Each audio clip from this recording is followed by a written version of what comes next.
सबसे पहले आपको इंतहाई तशवीशनाक मामले से मुतालिक अपडेट करें। लाहौर के बाद कसूर, मुल्तान और सादिकाबाद में भी मुज़र इंजेक्शन से शुगर के मरीजों की बीनाई मुतासर हुई है। गुज़श्ता रोज़ डॉक्टर असद असलम ने बताया था कि मुज़र इंजेक्शन से लाहौर में 12 मरीजों की बीनाई मुकम्मल तौर पर जा चुकी है। वफाकी वज़ीर सेहत डॉक्टर नदीम जान ने बताया है कि मामले की तहकीकात के लिए डॉक्टर असद असलम की सरबराही में 5 रुकनी कमेटी कायम कर दी गई और मुज़र इंजेक्शन का पूरा बेंच उठा लिया गया है। 2 सप्लायर्स के खिलाफ मुकदमा भी दर्ज कर लिया गया है। आई की सिचुएशन बनी थी अप्टलमिक इंजेक्शन की, जिसकी वजह से कुछ हमारी शिकायत आई थी। मुल्तान से भी आई थी, कसूर से भी, लाहौर से भी और सादिकाबाद से भी। एक कमेटी बनी है जिसमें 5 हमारे सीनियर तरीन लोग हैं, जिसकी सरबराही प्रोफेसर असद असलम साहब कर रहे हैं और वो 3 दिन में हमें रिपोर्ट पेश करेंगे जो कि जामी होगी। वो दवाई जो बैच है उसको हमने रिकॉल कर दिया है, वो अभी हमारे पास है मार्केट में, उसकी सेल करने की इजाज़त नहीं है। दूसरा ये कि जो सप्लायर हैं उनके 2 बंदे, उनके ख़िलाफ़ FIR लॉन्च की गई है और उनके ख़िलाफ़ कानूनी कार्रवाई का आगाज़ हो गया है। पंजाब के निगरान वजीर बराए primary health doctor Jamal Nasir ने शुगर के मरीजों की बिनाई जाने को मुनाफाखोरी का नतीजा करार दे दिया। डॉक्टर जमाल नासिर ने बताया कि एंटीबॉडीज बनाने वाले एक इंजेक्शन पर 1-1 लाख रुपए कमाए जा रहे थे। मुस्तनद मल्टीनेशनल कंपनी का 100 mg का इंजेक्शन आता है और मरीज को सिर्फ 1.2 मिलीग्राम डोज दरकार होती है। इस डोज के इंजेक्शन 1200 रुपए में बेचे जा रहे थे। ये बुनियादी तौर पे दवाई एक ऐसी दवाई है जो एक तो कोलोरेक्टल कार्सिनोमा में इस्तेमाल होती है और दूसरा ये दवाई जो डायबिटीज़ के पेशेंट होते हैं, जब उनकी रेटिना के ऊपर एक मैक्यूलर डेंस सा एक चीज़ स्पॉट होता है जहाँ कभी जिससे नज़र आता है बेसिकली, जब वहाँ स्वेलिंग हो जाती है किसी भी वजह से तो ये उसको ख़त्म करता है। बेसिकली ये एक मोनोक्लोनल एंटीबॉडी जो है ना एक ड्रग है और ये बड़े अरसे से इस्तेमाल हो रही थी, लेकिन इसका जो एक सबसे बड़ा एक नया पहलू सामने आया कि बुनियादी तौर पे इस पे मार्जिन ऑफ प्रॉफिट बहुत कमाया जा रहा था। ये टीका एक 100 मिलीग्राम का टीका है जो कि एक मल्टीनेशनल कंपनी बनाती है और वेल रिप्यूटेड जो है ना इसकी इदारा जो है इसको डिस्ट्रीब्यूट करता है और इसकी जो डोज़ है वो 100 मिलीग्राम का ये इंजेक्शन होता है, लेकिन इसको डिवाइड इसलिए करते हैं आँखों के लिए कि 1.2 mg की डोज़ चाहिए होती है। तो वो ये लोग बड़े जालिम लोग हैं जो इसको 1200 से 1500 रुपये करके करीबन एक इंजेक्शन पे 1-1 लाख रुपए कमा रहे थे। ये इन्वेस्टिगेट कर रहे हैं कि आया ये क्या तो स्टरलाइजेशन का मसला था या लॉट में ख़राबी थी या क्या था। और ये जैसे डॉक्टर नदीम ने कहा कि अभी हम ये भी चेक कर रहे हैं कि इसका लाइसेंस में जो इम्पोर्ट हुई थी उसका क्या मामला हुआ था, कैसे ये डिस्ट्रीब्यूशन होती है और कैसे डॉक्टर जो थे जिन्होंने टीका लगाया था क्या वो इस काबिल थे कि नहीं थे। तो ये सारी इन्वेस्टिगेशन जब हम कर लेंगे, हमारी रिपोर्ट सामने आएगी, फिर हम फाइनल जो है ना उस पर कमेंट देने की पोजीशन। लेकिन अभी तक जो पेशेंट की तादाद लग रही है वो 14 से 20 के दरमियान है। इस बारे में मजीद बात करेंगे। पंजाब के निगरान वजीर बराए primary health doctor Nasir Jamal साहब हमारे साथ मौजूद है। नासिर साहब, सबसे पहले तो हम इस मामले की ज़रा अंडरस्टैंडिंग लेना चाह रहे हैं। अब तक की तहकीकात में क्या पता चला है? मल्टीनेशनल कंपनी के इंजेक्शन के सब यूनिट्स किसी कानूनी इजाज़त से बन रहे थे या गैर कानूनी तौर पर ये बनाए जा रहे थे? नहीं, देखिए, पहली बात है मेरा नाम डॉक्टर जमाल नासिर है। दूसरी बात ये है कि ये जो काम होता है ये जो भी डॉक्टर हो अगर क्वालिफाइड है या क्वालिफाइड डिस्पेंसर है तो हम बाज़ बात ये होता है कि क्योंकि डोजेस थोड़ी होती हैं तो इसकी इजाज़त होती है। ये कोई ऐसी गैर कानूनी बात नहीं, लेकिन सिर्फ आप अगर अपनी प्रेमिसेस में कर रहे हैं, जैसे अगर कोई हॉस्पिटल है और मरीजों के लिए करना चाहता है, लेकिन अगर वो इसको टीका बना के छोटे फॉर्म में बना के बेचना शुरू कर दें तो ये प्योरली इलीगल काम शुरू हो जाता है। इसकी इजाज़त हमारा कानून नहीं देता कि एक बड़े टीके से आप छोटे छोटे टीकों में जो कि जैसे 83 के करीब बनते हैं एक टीके से, इसकी इजाज़त बेचने की नहीं दी जा सकती। लेकिन अगर कोई हॉस्पिटल मंगाता है और अपने मरीजों को लगाता है तो इसकी इजाज़त है। अच्छा जमाल साहब, इब्तदाई तौर पे तो मुनाफाखोरी का नतीजा इसे करार दिया जा रहा है, मगर इस गैर कानूनी मैन्युफैक्चरिंग यूनिट में स्टरलाइजेशन का ख्याल रखा जा रहा था या हाइजीन कैसी थी? ये कितना खतरनाक अमल है और कोताही आप क्या समझते हैं कहाँ पे थी?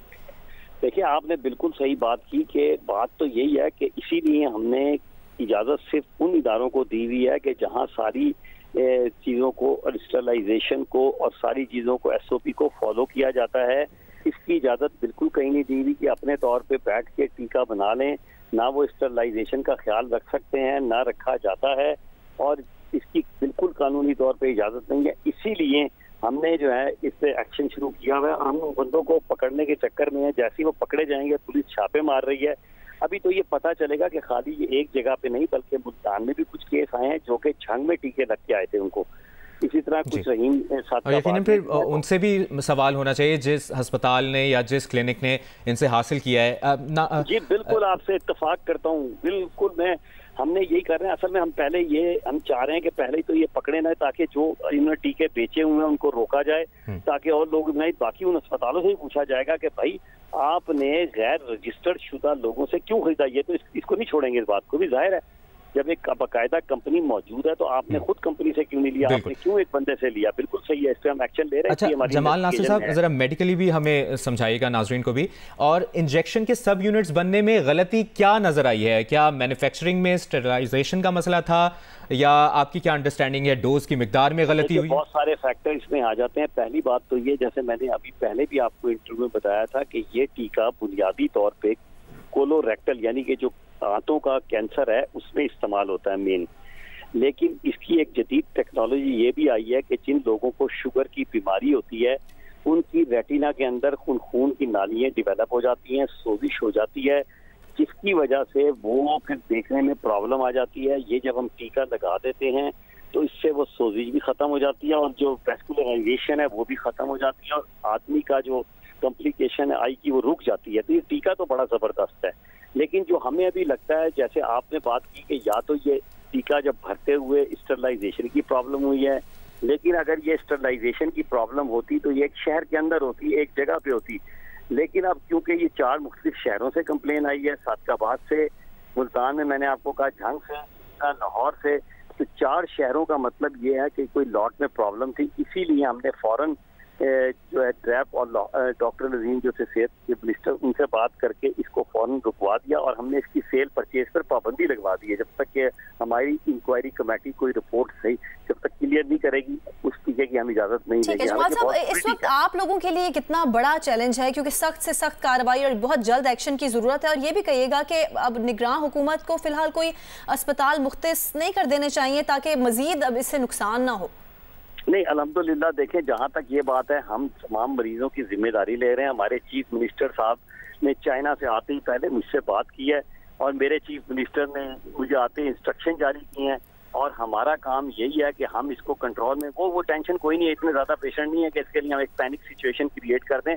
लेकिन अब हमारी जिम्मेदारी है कि इन मरीजों का इलाज हम खुद लेकिन 12 मरीजों की बिनाई मुकम्मल तौर पे डॉक्टर साहब जा चुकी है। पैनिक सिचुएशन तो है सर, 40 मरीजों की आंखें भी मुतासिर। पैनिक नहीं कह रहा था, पैनिक ये कहता है कि बहुत ज्यादा मरीज ये जितने हुए हैं इनका इन्फेक्शन, अगर अल्लाह ताला ने चाहा और हम इसको कंट्रोल करने में कामयाब हो गए तो बिनाई वापस भी आ सकती है। ऐसा नहीं है कि बिनाई मुकम्मल। और सर खतरनाक बात यह है कि जहां जहां ये इंजेक्शंस अभी भी अवेलेबल हैं और जहां तक आप लोगों की अभी तक रसाई नहीं हो रही, ये कहीं भी लग सकते हैं, तो फौरी तौर पर एक्शन लेना। ऐसा नहीं, क्योंकि ये टीका बड़ा स्पेशल टीका है। ये छोटे गाँव में, छोटों में इतनी केमिस्ट शॉपों पर नहीं होता। इसके तो बाकायदा रजिस्टर्ड लोग होते हैं, रजिस्टर्ड जो है अस्पताल इसको खरीदते हैं, हर बंदा नहीं खरीदता। मतलब जैसे ठीक है, निगरान वज़ीर primary health Punjab doctor Jamal Nasir, Geo News को आपने वक्त दिया, बहुत बहुत शुक्रिया आपके वक्त के लिए। इस बारे में मजीद बात करेंगे। द न्यूज़ और जियो न्यूज़ के नुमाइंदा खुसूसी वकार भट्टी ने भी हमें ज्वाइन किया है। वकार, आपकी इन्वेस्टिगेशन में अब तक क्या बात सामने आई है और क्या पता चल सका है, कहाँ कहाँ ड्रैप कानून की खिलाफ वर्जी हुई है? जी देखिए, हमारी आंखों के माहिरीन से, आई स्पेशलिस्ट से बात हुई है और जैसे जमाल नासिर साहब बता रहे थे, बेसिकली ये कोलोरेक्टल कैंसर के लिए ये दवा रजिस्टर्ड है पाकिस्तान में और पूरी दुनिया में ये मोनोक्लोनल एंटीबॉडीज हैं।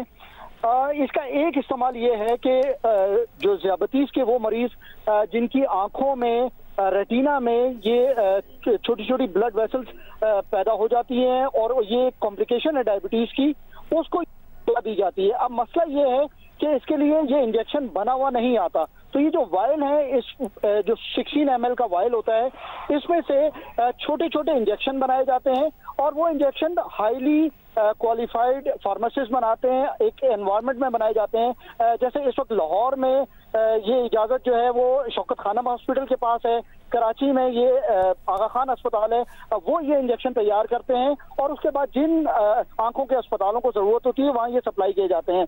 हमें जो मालूम हुआ है वो ये मालूम हुआ है कि ये कसूर में और दीगर जगहों पे कुछ लोगों ने और अपने तौर पर ये 16 ml के वायल से ये छोटे इंजेक्शन बनाने की कोशिश की, जिसके नतीजे में इसका एक अगर इसको सही क्वालिफाइड माहिरीन की निगरानी में इस प्रॉपर स्टेरिलाइजेशन ना हो तो उसमें बैक्टीरिया जाने का अंदेशा होता है, जिसकी वजह से आंखों में, क्योंकि रेटिना बहुत नाजुक चीज है, उसमें इन्फेक्शन हो जाती है, जिसकी वजह से, और ये पेशावर में भी हमें ये कुछ अर्सा पहले हमें ये नजर आया है और पंजाब में ये दूसरी तीसरी दफा। तो वकार भट्टी, ऐसा लग रहा है कि बहुत से गैर कानूनी मैन्युफैक्चरिंग यूनिट्स हैं जहां पर ये काम हो रहा था। देखिए, ये बाकायदा कोई मैन्युफैक्चरिंग यूनिट नहीं कह सकते, ये कुछ अस्पताल या इदारे। वकार भट्टी, शुक्रिया आपका। निगरां वज़ीर आला पंजाब मोहसिन नकवी ने कहा है कि शुगर के मरीजों की बिनाई जाने के मामले पर आज इजलास बुला लिया है। आज इजलास बुलाया है निगरां वज़ीर आला पंजाब मोहसिन नकवी ने, और शुगर के मरीजों की बिनाई जाने के मामले पर इस इजलास को बुलाया गया। सर, आंखों का इन्फेक्शन आजकल वो फैला, उसके ऊपर कोई मेडिसिन? अभी मीटिंग करने जा रहा हूँ, इसके बाद अभी शाम को उसकी मीटिंग रखी हुई है, और बेहतर ये है कि हाथ बार बार धोते रहें। तदबीर हम थोड़ी गाइडेंस वगैरह भी निकालेंगे, बिकॉज इसको जितना रोक सकते हैं रोकें। एक हफ्ते की ये इन्फेक्शन लोगों को हो रही है, बहुत तंग कर रही है, लेकिन अभी हमने शाम को एक मीटिंग रखी है, उसके ऊपर जो भी फिर फैसला होगा आपको बताते हैं इंशाल्लाह। और इसी तमाम तर मामले पर नुमाइंदा जियो न्यूज़ उम्मे फरवा के पास क्या डिटेल्स हैं, उन्हीं से जानते हैं। उम्मे फरवा, आपके पास क्या तफसील है ताज़ा तरीन? जी, ताज़ा तरीन सूरत हाल तो अब तक तो यही है कि 2 लोग हैं जो कि कल रात से उन्होंने नामजद किए थे, उन्हीं लोगों के खिलाफ FIR दर्ज करवा दी गई है, लेकिन उनकी गिरफ्तारी कब तक अमल में लाएगी इस हवाले से महकमा सेहत कुछ नहीं बता रहा। और जिस तरह से कि दावा किया जा रहा है, महकमा सेहत ये दावा कर रही है कि हम लोगों ने इस इंजेक्शन का जो स्टॉक है वो मार्केट से उठा लिया है। तो कितना स्टॉक उठाया गया है, क्या इसकी तफसीलात हैं, वो भी अभी तक आगाह नहीं हो सकी, ना ही ये लोग महकमा सेहत जो है वो बता सका है कि अब तक कितने लोग जो हैं इस इंजेक्शन को सप्लाई करते रहे हैं और कौन कौन, और ये नेटवर्क कहाँ तक फैला हुआ है, कौन लोग इसमें मुलव्वस हैं। और सबसे बड़ी बात ये है कि ये इंजेक्शन कहाँ से लाया जाता रहा है, कहाँ की इसकी मैन्युफैक्चरिंग होती रही है, क्योंकि इस फैक्ट्री के अंदर जहाँ फैसल टाउन के अंदर ये इसकी प्रिपरेशन करते थे उसको तो रात को सील कर दिया गया है। लेकिन अब तक चूंकि जमाल नासिर जो कि खुद मिनिस्टर हैं, उनके मुताबिक ये इंजेक्शन कहीं और से लिया जाता था, तो कहीं और से अगर ये इंजेक्शन लिया जा रहा है, इसके पीछे कौन लोग हैं जो इसको बनाकर बेच रहे थे? जो FIR अब दर्ज की गई है जिसमें मुझे इंजेक्शन केस में गिरफ्तार मुलजिम बिलाल ने कसूर में इंजेक्शन की सप्लाई की थी, इस FIR के हवाले से भी बताइए। जी बिल्कुल, FIR के अंदर ये मेंशन किया गया है कि कसूर से ड्रग इंस्पेक्टर जो है वो शिकायत कर रहा है कि कुछ केसेस रिपोर्ट हुए हैं जिसकी बात से आंखों का मर्ज जो है वो हुआ है और आंखें जो बिनाई है वो मुतासिर हुई है। तो उसके बाद से ये 2 लोग हैं जिनके खिलाफ कार्रवाई अमल में लाई गई है, और ये FIR सिर्फ लाहौर के अंदर ही दर्ज हुई है, जबकि जो मिनिस्टर हैं उनके मुताबिक कसूर के अंदर, इसके अलावा ये सादकाबाद में और मुल्तान में भी इसी तरह के केसेस रिपोर्ट हुए हैं, लेकिन वहां पे किसी भी शख्स के खिलाफ कोई FIR अभी तक दर्ज नहीं की गई। और उसमें ये मेंशन किया गया है कि फैसल टाउन का एक प्राइवेट हॉस्पिटल है जिसकी 3rd मंजिल के ऊपर बैठकर ये लोग ये इंजेक्शन जो थे बनाते थे। ये इंजेक्शन कहीं से खरीद के लाते थे, उसके बाद वो एक जो डोजेस दी जाती थी मरीजों को उसको ये इंजेक्शन में भरते थे, और उसके बाद ये प्राइवेट हॉस्पिटलों में जाकर, जो प्राइवेट आई हॉस्पिटल थे उनमें जाकर ये लोग बेचा करते थे। और अजीब सी बात यह है कि जहां अब तक के सबसे ज्यादा केसेस रिपोर्ट हुए हैं उस प्राइवेट आई हॉस्पिटल के खिलाफ कोई कार्रवाई नहीं देखने में आ रही, उसके हवाले से कोई इंक्वायरी देखने में नहीं आ रही। बस इंक्वायरी हो रही है, क्या हो रही है, कितना स्टॉक उठाया गया, उस हवाले से भी कोई बात अभी तक सामने नहीं आ सकी, और ना ही मिनिस्टर जो है इस हवाले से कुछ खत्मी जवाब जो है वो दे सके हैं। जी ठीक है उम्मे फरवा, आपसे मजीद तफसील इस मामले पे हम लेते रहेंगे। फिल वक्त शुक्रिया। बराह रास्त आपको लिए चलेंगे लाहौर, जहां पर मौलाना अब्दुल गफूर हैदरी इस वक्त मीडिया से गुफ्तगू कर रहे हैं। कोई गुंजाइश नहीं है। जब ये आइन कहता है कि कुरान और सुन्नत जो है वो इस आइन के बुनियादी और महवर होंगे और कुरान और सुन्नत के मनाफी कोई कानून नहीं बनेगा, इलेक्शन में वो शख्स हिस्सा ले सकेगा जो कुरान